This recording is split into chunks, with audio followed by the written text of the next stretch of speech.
an ADOS dude, there was an ADOS dude named Bill something, Bill the Icon. Bring up all the dirty laundry. Thank you for tuning in to Dirty Laundry Media. This is your man online, Bill Money, back with another video. So next up is the ADOS Advocacy Foundation's presentation for the Office of Management and Budget's Working Group on Race and Ethnicity. The group was convened to hear input on revisions to Statistical Policy Directive Number 15, Race and Ethnic Standards for Federal Statistics and Administrative Reporting. The Advocacy Foundation, the ADOS Advocacy Foundation, is calling for the disaggregation of American descendants of slavery, in short, ADOS, as a specific designation of ethnic identification. This is very important. Check out the video, like, subscribe, and comment if you have any input. What are your thoughts about this current development?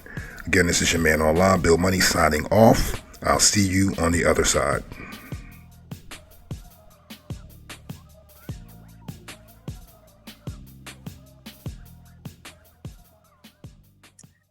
To the members of the Working Group for Research on Race and Ethnicity, I sincerely appreciate the opportunity to present today on what is undoubtedly a most consequential matter confronting our community.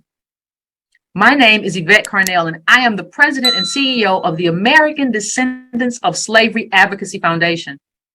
We are a nonpartisan organization that grew out of the American Descendants of Slavery, or ADOS, grassroots movement. We use data-driven advocacy to inform and affirm the need for a federal reparations program and the transformational Black agenda. Of course, bound up in that mission is the imperative of correcting the data inequity that presently exists for our group.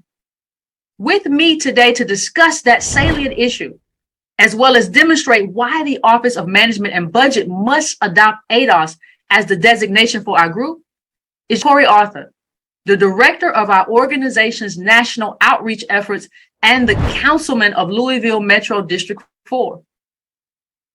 We know the importance of disaggregated data in providing an accurate account of a community's well-being has been front and center in our media lately. This is thanks to advocacy groups like ourselves who are raising awareness that significant variation does exist within racial ethnic groups, and that without detailed demographic information, the public cannot grasp the challenges that these communities face. Their stories cannot be honestly told. And most importantly, the function of public policy to provide solutions to those challenges cannot be effectuated. It is our hope that by the end of our presentation, the working group will recognize that this is precisely the situation that we as American descendants of slavery face today. Our experience in America, which began with us being the only group subjected to chattel slavery, and which continues to this very day with us being the only group that bears the full multi-generational cost of that system, is one that resists a single option for identification that encompasses a plurality of experiences. We are, as Dr. Martin Luther King Jr. so often observed, a unique people. And so it is our job as the premier advocacy organization for that people to do as he instructs. Every man must ultimately confront the question, who am I? And seek to answer it honestly, King writes. The American Negro is neither totally African nor totally Western. Who are we? Dr. King asked that question over 50 years ago. Since then, America has become the most diverse it has ever been, especially within Blackness. But the data we have on differences within that Blackness is missing. What data we do have shows disturbing differences in the levels of education, businesses, and home ownership, income and wealth between Black families who came to the U.S. via immigration and Black families who descend from chattel slavery, known as ADOS. So who are we exactly? Virtually all of our time in America has been as bottom caste citizens. For 2.5 centuries, we were enslaved from 1619 through 1865. Then, following the failure of Reconstruction, we were victim to another century of legal segregation and racial terror from 1865 through the 1960s. Those 3.5 centuries of exclusion have created very distinct realities between us and Black immigrants who largely were not in this country until slavery and segregation were legally abolished. The Smithsonian reports that before 1965, Black immigrants were nearly invisible. And according to the 1960 census, the percentage of the population was to the right of the decimal point. Pew Research reports further that almost 6 in 10 Black immigrants living in the US, 58% of them immigrated here in the year 2000 or later. So when we see the disparities in outcomes between ADOS and Black immigrants, it makes sense, because the ADOS experience of bondage, of terrorism, of exclusion predates the arrival of Black immigrants in this country. While looking at the following data, please note these figures are from a pre-pandemic America. Also note Pew Research uses the phrase US-born Black population, which includes second and third generation immigrants who are not ADOS. So this data does not fully reflect the gravity of our despair and what we need to repair. Median income. Black people rank lower than US immigrants overall, but Black immigrants out-earned the US-born Black Americans over $57,000 to $42,000. When we analyze education and the percentage of adults ages 25 and older with a bachelor's degree or higher, US-born Black Americans have the lowest attainment. Again, we do not know the exact percentage for ADOS, but it is interesting to point out that Black immigrants are overrepresented at Ivy League schools in affirmative action slots that were intended for ADOS. Studies reveal a strong correlation between higher levels of education and business ownership. A primary factor in this outcome is foreign-born entrepreneurs having greater access across all business capital resources, human, financial, and social. We see US-born Blacks own less businesses overall, but I've seen this firsthand in my role as a local legislator, Black immigrants having more access and being awarded government contracts over ADOS. If there's one area ADOS and Black immigrants appear to be achieving similar outcomes, it would be homeownership. But when you disaggregate Black immigrants born in the Caribbean and South America, their homeownership rates at 48 and 49% outpace US-born Black Americans. Being here for centuries and being tied in homeownership with Black immigrants who only just recently arrived in the US shows a sustained and unique lack of access to economic opportunities for ADOS. This all contributes to a societal ill, poverty.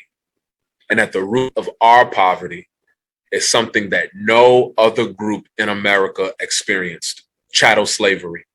We might look like Black immigrants physically, but we don't look anything alike financially. You see that within our disparities in income, in businesses, and poverty. But to really understand the depth of disparities, let's look at our wealth.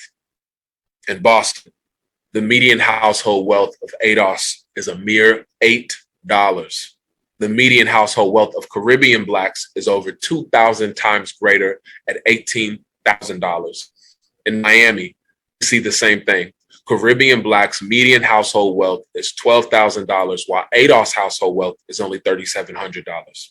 In Los Angeles, African Blacks outpace ADOS $72,000 to $4,000. And you see Asian Americans disaggregate, showing a wide range of wealth positions. We invite the working group to imagine this pattern of disparity throughout America if we survey the wealth of ADOS and Black immigrants. We don't have time today to analyze how Black immigrants are much less likely to be unhoused, unemployed, evicted, incarcerated, and killed compared to ADOS. But we urge this working group to recognize our differences and disparities you do see and disaggregate our data.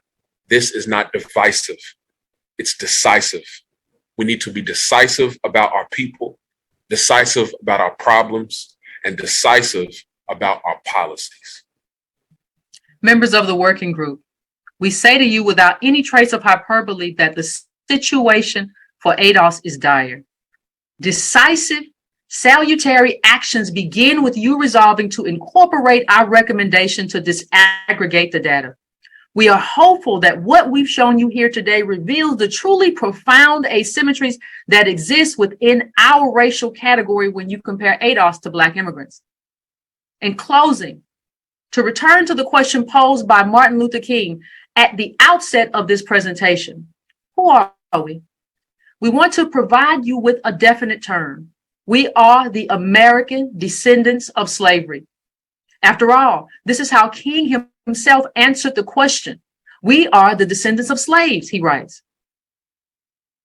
Our movement, which began in 2017 and which has attracted the likes of revered intellectuals, presidential candidates, and mainstream media, represents the continuation of the work that Dr. King was doing in cultivating and insisting on a distinct identity for our group, an identity that is tied to our incomparable contribution to America and the cost we still carry as a result of not being made whole for that contribution. ADOS captures and encapsulates our unique experience in a way that no other designation can. This is plainly reflected in the term's undeniable popularity. One study out of Clemson University noted that the hashtag ADOS was used over 1.7 million times in 2019. A similar study, which appeared in an ABC News article, noted that in just 1 week, there were over 25,000 conversations across social media, including the term ADOS, with an engagement reach of 56,000. But ADOS is not merely an online phenomenon. In general, when the topic of data disaggregation among Black Americans appears in major news outlets, such as the New York Times or the Washington Post and Forbes, they are using ADOS to refer to our specific group. The same is true in other prominent American news and opinion websites, like Vox and Politico, who are using the term as well. The reason for this widespread adoption of ADOS, both within our group and also in the broader vernacular of American culture, is simple. Identity is defined as a set of characteristics or a description that distinguishes a person or thing from others. And ADOS functions in precisely that way. It lacks nothing in exactness of who we are. It leaves nothing open to interpretation. It names our nationality and anchors us in our unique relationship to the institution that, from day one and still on to this day, so powerfully shapes our experience and differentiates us in definite, irrefutable ways. We have created a space in which knowing and recognizing that fact can begin to take place. We have created a space to be able to tell our unique story and how we are still so impacted by our past. But it is up to the working group of the OMB to replace the broad strokes through which ADOS are currently forced to try and render ourselves visible and comprehensible as a people. The term ADOS would allow us to be, for the first time in modern history, fully acknowledged as our whole selves, to be fully seen when it comes time to make decisions that guide federal and local policies as well as institutional practice. Ours is a history of material deprivation. And on behalf of the ADOS movement, I implore you to not further deprive us of our identity. Thank you.